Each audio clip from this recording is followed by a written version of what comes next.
बिस्मिल्लाहिर्रहमानिर्रहीम। अस्सलामुअलैकुम नाज़रीन, प्रोग्राम रोज़ा और सेहत में खुशामदीद और मैं हूँ आपकी मेज़बान महरीन फ़ातिमा। लाहौर न्यूज़ की ख़ुसूसी रमज़ान ट्रांसमिशन में हम आपके सेहत के मसाइल के बारे में बातचीत करते हैं। हमारे एक्सपर्ट्स हमारे साथ मौजूद होते हैं और आज के प्रोग्राम में हम बात करेंगे नींद का ज़्यादा आना कितना नुकसानदेह है और ये हमारे जिस्म में किस किस्म की कॉम्प्लिकेशंस पैदा करता है, उसकी क्या इलामात होती हैं, और इसी पर हम बात करेंगे। हमारे गेस्ट हमारे साथ मौजूद हैं डॉक्टर मिर्ज़ा अयूब बेग साहब। बहुत शुक्रिया सर आपके वक्त का। जी शुक्रिया सर, कैसे हैं आप? जी अल्लाह का शुक्र। रमज़ान कैसा जा रहा है आपका?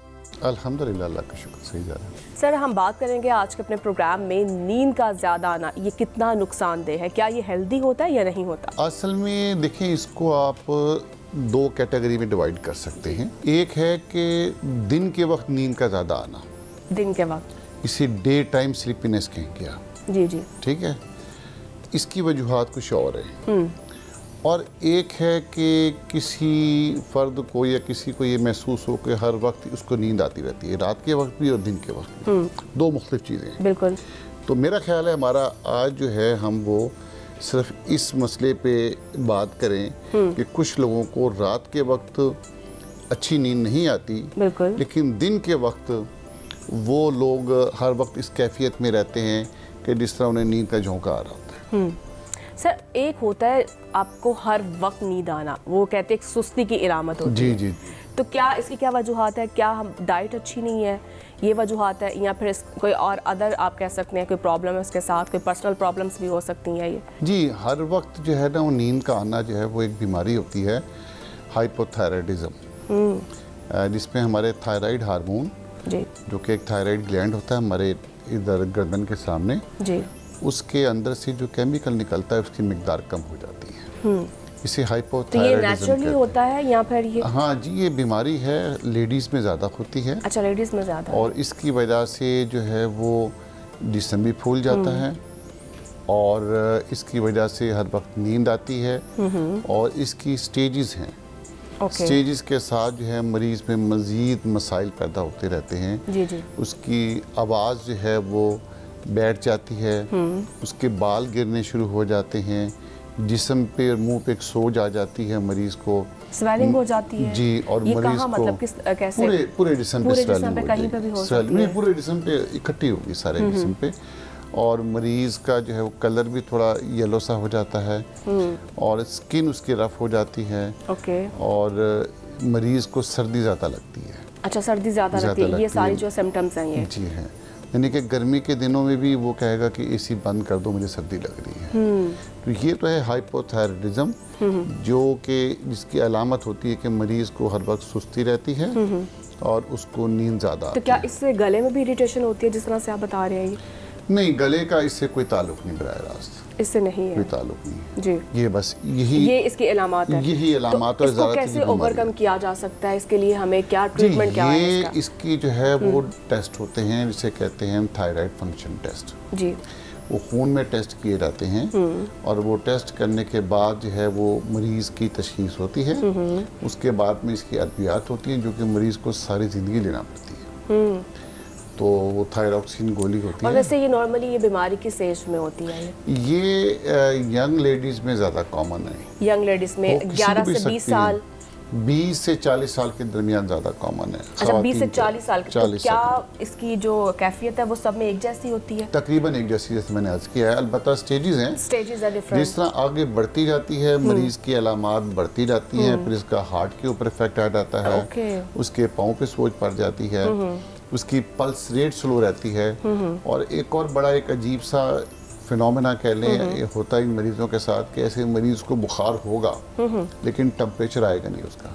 अच्छा, मरीज कहेगा मुझे, उसको अगर टाइफाइड फीवर है जी जी, वो कह रहा है मेरा जिस्म टूट रहा है, ठीक है, लेकिन उसको टेम्परेचर रिकॉर्ड नहीं होगा। अच्छा, टेम्परेचर उसका रिकॉर्ड नहीं होगा क्योंकि हाइपोथायराइड पेशेंट का जो है ना वो टेम्परेचर लो होता है आम आदमी या आम इंसान की निस्बत। ये तो हो गया नॉर्मल इंसान में। कोई डायबिटिक पर्सन है या फिर कोई ब्लड प्रेशर का मरीज़ है, ऑलरेडी हार्ट पेशेंट है, तो उस पर इसका क्या इफेक्ट होगा? उस पर भी इसके इफेक्ट आते हैं जब उसका मोटापा आ जाता है और दूसरे मसाइल आ जाते हैं, तो उससे जो है ना मरीज़ के ऊपर जो है ना वो मिल के जो है ना वो एक ख़तरनाक कंडीशन बन जाती है, क्योंकि साथ दिल का मसला भी आ जाता है, दिल कमज़ोर हो जाता है, उसके हार्ट की पंप करने की सलाहियत जो है वो कम हो जाती है। तो ये सब मिलके, लेकिन इतना कॉमन है नहीं, ये इतना कॉमन नहीं, इतना ही कॉम्प्लिकेट नहीं होता, लेकिन जाहिर बात है डायबिटिक जो पर्सन है उसके लिए तो इतना कॉम्प्लिकेट होगा ही। हाँ, हो जाता है, उसके लिए भी कॉम्प्लिकेट हो जाता है। कई मरीजों को प्रॉब्लम होती है कि उनको ये भी साथ होता है, दोनों मसले साथ चल रहे होते हैं, कोई शक नहीं है। और जब वो इसमें होता ही है कि हाइपोथायराइड होते हैं ना जब ये, तो उसके साथ उनका वज़न बढ़ जाता है। जब वज़न बढ़ता है तो उसके साथ दूसरा प्रॉब्लम स्टार्ट हो जाता है जो हम डिस्कस करने जा रहे हैं, जिसे हम ऑब्स्ट्रक्टिव स्लीप एपनिया कहते हैं। ओके। उसमें ये होता है कि जब मरीज़ सोता है तो सोते वक्त उसकी सांस की नाली जो है वो तंग हो जाती है। अच्छा। और तंग होने की वजह से शुरू में इब्तदा में मरीज़ को जो है वो सिर्फ खराटे आते हैं जी, लेकिन जैसे जैसे बीमारी बढ़ती है तो उसको खराटे आने के साथ उसकी सांस की नाली बंद होना शुरू हो जाती है और उसकी ऑक्सीजन की मिकदार खून में कम हो जाती है। उसकी वजह से मरीज को जो बीमारी जिसे हम कहते हैं ऑब्स्ट्रक्टिव स्लीप एपनिया हो जाता है, यानी सोते हुए आपकी सांस की नालियों का तंग हो जाना और इतनी तंग हो जाना कि जिसकी वजह से आप खराटे लेते हैं, आप खराटों से आगे बात तो ये बढ़ खराटे जाती लेना है। क्या एक बीमारी है? ये नॉर्मल हर इंसान लेता है खराटे? जी, एक हद तक तो बीमारी है, लेकिन जब वो हद से बढ़ जाए तो वो जो है ना वो खतरनाक हो जाता है। ओके। तो इसको जो है ना ऑब्स्ट्रक्टिव स्लीप एपनिया कहते हैं, ये बड़ी खतरनाक बीमारी होती है जी। तो इसमें जो है ना अब देखें दो कैटेगरीज आ गई मरीजों की, बिल्कुल, कि एक मरीज है जिसको हाइपोथायराइडिज्म है, उसका जिस्म मोटा है, वो दिन में भी नहीं सोएगा, दिन में भी सोएगा ज़्यादा और रात में भी ज़्यादा सोएगा, दोनों चीज़ें उसमें आएंगी और ये ख़तरनाक मरीज़ होता है। एक वो मरीज़ है कि जिसको हाइपोथायराइडिज्म नहीं है लेकिन उसका जिस्म मोटा है, हेल्दी है, ठीक है। अब उसको जो है उसमें ये होगा कि रात को सोते हुए उसकी बार बार आँख खुलेगी, उसको डरावने ख्वाब आएंगे, ठीक है, और रात को नींद हेल्दी नहीं होगी। सुबह जब उठेगा तो हर वक्त अपने आप को जो है ना वो कंफ्यूज फील करेगा, फ्रेश नहीं होगा, डर खौफ सा पैदा होता है। अक्सर लोग बड़े वहमी होते हैं, शक्की होते हैं और खौफ रहता है उनको कि अभी ये हो जाएगा, वो हो जाएगा। ये बड़ी मिसाल के तौर पे बाद मेरे मरीज ऐसे भी कहते हैं कि एंजाइटी और डिप्रेशन के पेशेंट्स में है, कुछ नॉर्मल पेशेंट्स में भी हैं ये चीजें। जी, वो मरीज बाद ऐसे भी कहते हैं कि डॉक्टर साहब मैंने देखा काली बिल्ली जो है ना वो मेरी तरफ आई। अब वो ऐसा उन्हें फील होता है। ये एक वैसे भी मिथ है, आपको पता है हमारे पाकिस्तानियों की। तो उस मरीज को दूसरा ये होगा कि वो अगर गाड़ी चला रहा है, गाड़ी चलाते हुए इशारे पे रुका है, उसको नींद आ जाएगी, गाड़ी चलाते हुए एक्सीडेंट हो जाता है। एग्जैक्टली। ठीक है, हमारे अक्सर ड्राइवर जो हैं बदकिस्मती हमारे जो ये बड़ी बड़ी गाड़ियाँ ड्राइव कर रहे होते हैं, ट्रक्स वगैरह, जी, ट्रक भी, तो इसमें कोई सिस्टम तो है नहीं उनका कोई हेल्थ का टेस्ट किया जाए। तो अगर कोई ऐसा ड्राइवर हो जिसको ये बीमारी हो, जिसका जिस्म मोटा हो जी, और ये ऑब्स्ट्रक्टिव स्लीप एपनिया हो, तो वो अक्सर रात को एक्सीडेंट हो जाते हैं इससे। ऐसा ही है। तो इसमें एक बाकायदा स्कोरिंग जिसे कहते हैं, हमारे एक मरीज का एक जनरल सा एक बनाया हुआ है कि अगर कोई मरीज आपके पास आता है आउटडोर में, क्लिनिक में, तो आप उसकी स्कोरिंग करते हैं, उससे पूछते हैं कि भाई आप गाड़ी चलाते हुए अक्सर सो जाते हैं, कभी कभार सोते हैं, कभी नहीं सोते, आप टीवी देखते हुए अक्सर सो जाते हैं, कभी कभार सोते हैं, कभी नहीं सोते। तो इस तरह मुख्तलिफ अलामात पूछ के हम उसकी स्कोरिंग करते हैं और जब ख़ास नंबर से ज़्यादा स्कोर आ जाए तो हम कहते हैं नहीं, इसको तो ये बीमारी हो सकती है, ऑब्स्ट्रक्टिव स्लीप एपनिया हो सकता है। तो उसके लिए फिर हम टेस्ट होता है, सिर्फ पॉलीसोमनोग्राफी कहते हैं जी, वो टेस्ट करते हैं। टेस्ट, ये क्या थेरेपी होती है? ये क्या टेस्ट होता है? इसमें टेस्ट में ये होता है कि मरीज जो है उसको सुलाया जाता है। सुलाया जाता है? आर्टिफिशियल? खुद नेचुरल मरीज अपने कमरे में, या आप कोई ऐसा रूम बनाएंगे कंफर्टेबल हो जिसमें मरीज जो है वो सोएगा, मरीज को नींद आना लाजमी है। उसके साथ आप उसकी जो है ना इक्विपमेंट लगा देते हैं, उसके ऑक्सीजन मॉनिटर करते हैं जी, उसकी चेस्ट की मूवमेंट मॉनिटर करते हैं, उसके नाक से सांस लेने की मूवमेंट मॉनिटर करते हैं और फिर इसका लेवल आगे बढ़ता है, उसमें मरीज की ईईजी कहते हैं, यानी कि एक ईसीजी होती है, दिल की होती है, एक ब्रेन की ईईजी होती है, उसमें ब्रेन की इलेक्ट्रिकल एक्टिविटी रिकॉर्ड की जाती है, तो साथ वो भी रिकॉर्ड करते हैं। ये तो बड़ा एक्सपेंसिव होगा ये। इसमें दो टेस्ट है, मैंने कहा ना कि एक टेस्ट होता है वो ईईजी के बगैर होता है, वो इतना एक्सपेंसिव नहीं है और मैं तो अपने रिकमेंड करता हूँ ऐसे जिन मरीजों को मेरा ख्याल होता है कि उनको बीमारी हो सकती है ऑब्स्ट्रक्टिव स्लीप एपनिया, उनको मैं जो है वो एडवाइस करता हूँ कि घर पे ये इक्विपमेंट लगा लेते हैं, छोटी सी डिवाइस होती है और वो चूँकि मरीज़ अपने बेड पे जो है ना, इंसान की आदत है कि वो अपने बेड पे नींद आएगी उसको जी। और वैसे जो है आप अगर किसी आर्टिफिशियल जगह पे, किसी होटल के कमरे में, किसी हॉस्पिटल के कमरे में, तो वैसे ही इंसान खौफजदा हो जाता है, तो नींद नहीं आती।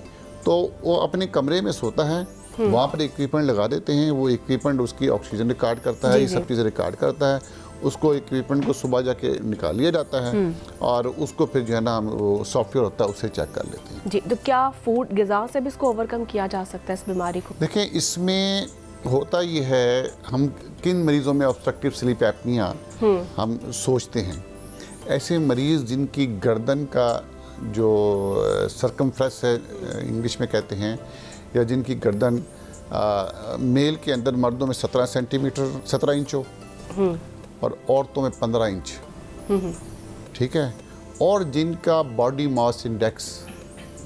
मास इंडेक्स खाली वेट की बात नहीं कर रहा, इंडेक्स की बात कर रहा हूँ, वो 30 से ज़्यादा हो और लेडीज़ में 27 से ज़्यादा हो। तो वैसे नॉर्मली कितना होता है लेडीज़? देखें हेल्दी है, उनका 20 होना चाहिए बॉडी मास इंडेक्स, मतलब नॉर्मल जो है 20 होना चाहिए। 20, आपका 22 होगा सिर्फ। जी जी, ठीक है। 25 जो है वो रेड लाइन आ जाती है, रेड लाइन आ जाती है।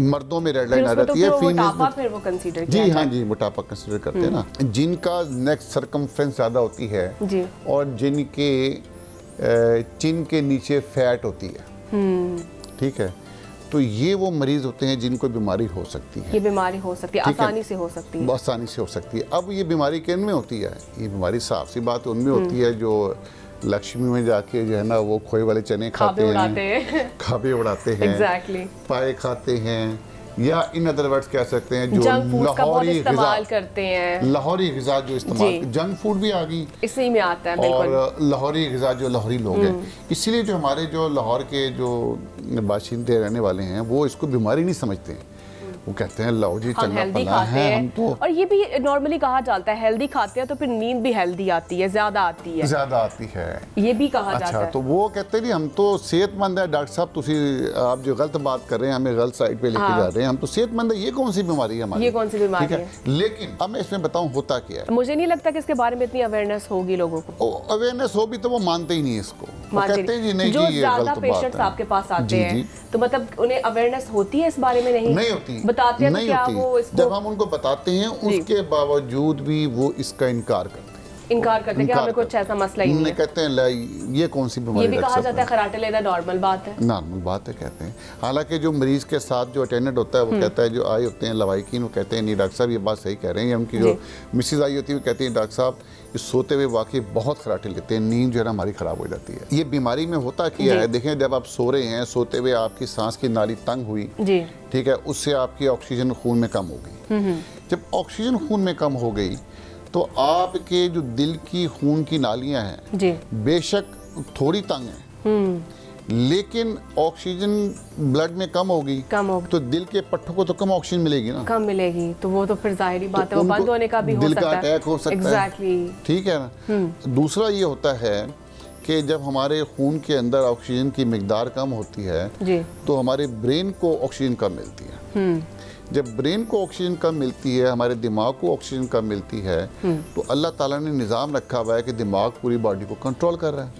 बिल्कुल। तो वो मैसेज देता है कि भाई ये ऑक्सीजन कम आ रही है, तो मुझे इस तरह करें कि ब्लड प्रेशर खून बढ़ा दे मेरी तरफ, ठीक है, ताकि खून ज़्यादा है। तो उसकी वजह से हमारे बॉडी में ऐसे केमिकल रिलीज होते हैं जिनसे हमारा ब्लड प्रेशर बढ़ जाता है, ब्लड प्रेशर बढ़ता है। और ये तो बहुत आपको पता है, बहुत अब हर एक दूसरे दो में से 3 में से 1 या 2 बंदों को जरूर है ब्लड प्रेशर हो गया, सही है, ठीक है। ना सिर्फ अब 30 पहले हम सुनते थे 30 प्लस, अब 20 प्लस में भी ये कॉमन है, ये चीज़ बहुत ज़्यादा, ठीक है ना।